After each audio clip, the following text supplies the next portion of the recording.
Mapagpalang hapon kong muli mga ma'am sir. Along National Road tayo. Ito yung papuntang papuntang norte, papuntang Carmen, Baguio. Ito naman po yung papuntang Manila. Yan. National Road. Ito. Nakabakod tong harap yung property natin. Mula doon sa may poste hanggang dun sa poste din doon na So 50 meters frontage ang natin. Dating parkingan ng truck sa harap. Mayroon siyang building na maliit dyan sa loob. Lang di tayo makapasok, baka sabihin. Pero pinatabunan yan. Makikita nyo po sa drone. Papasilip ko po sa inyo. Tapos hanggang dulo, napakahaba, may tanim po na may tanim na palay ngayon. So napakagandang gawing bodega to. Sa harap pwedeng gasolinahan, pwedeng hardware, ganyan.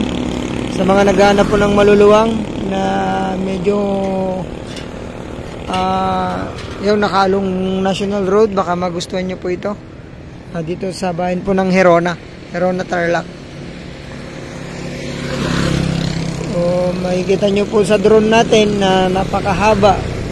So kung 50 ang frontage, 3 hektarya po ito.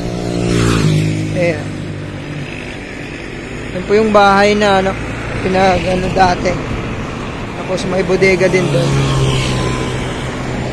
So paliparan po natin ng drone para makita nyo. Baka sakaling may magkagusto.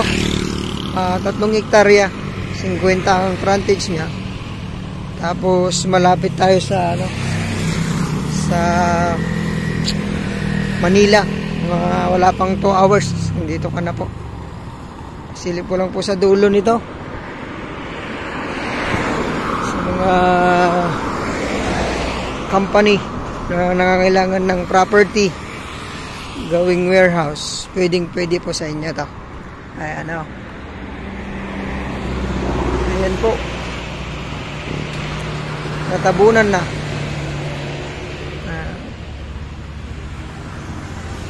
Ayan, ang asking price nila dito mga ma'am sir, 3.5 per square meter.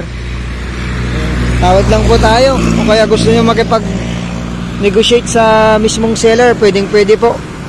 Basta makita nyo po tong property, direct tayo agad sa seller nito.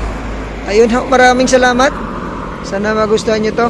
Bayan po ng Herona Tarlac. God bless po sa inyong lahat. Thank you.